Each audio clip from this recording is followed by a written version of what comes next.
In September 2023, the European Commission clarified how the EU authorities can apply a ban on imports of large list of goods, including cars, from Russia. After that, Latvia, Lithuania and Estonia banned cars with Russian license plates from entering the country.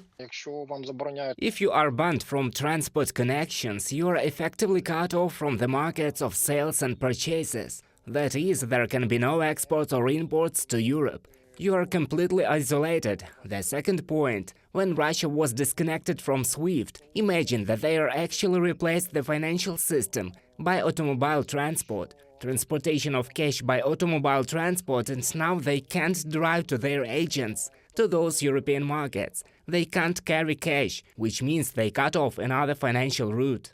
The Lithuanian Customs Service reported that cars with Russian registration which arrived in the country before September 11, 2023 must leave the territory of the country and the entire European Union within 6 months from the date of entry. Russian cars are allowed to enter Lithuania only for the purpose of transit to and from the Kaliningrad region.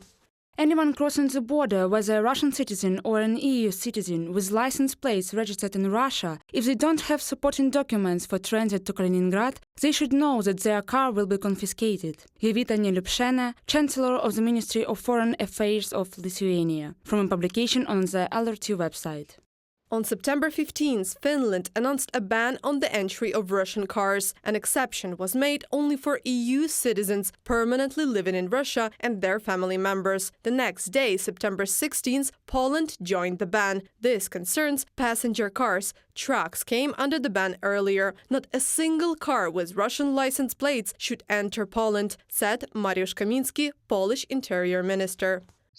These are all the consequences of the foreign policy that Moscow is pursuing. It has lost the Caucasus. It has lost its influence in Central Eastern Europe, in Central Asia. That is, this war that Putin has started is leading to the collapse of everything that it has created over the centuries, expanded its zones of interests, influences. Now, as a result of the war against Ukraine, Russia will lose it all.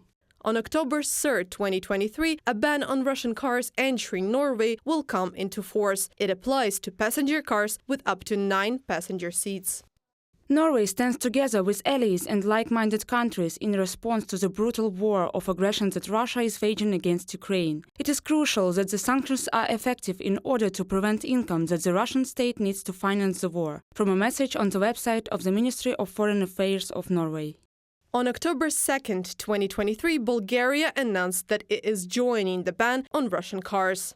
I am sure that by the end of the day, the ban on Russian passenger cars will start to take effect on the territory of Bulgaria, and I would like to point out that for trucks, it has been in effect for several months already. Anton Zlatanov, director of the Border Police of Bulgaria, from a publication on the Tribune website. To date, 8 EU states have closed their borders to cars with Russian registration. The only land road left for Russian citizens to the EU is via Georgia and Turkey to Greece, which has not yet banned cars with Russian license plates from entering the country. Reported by Anastasia Tarnavska, Yulia Bil, UATV News.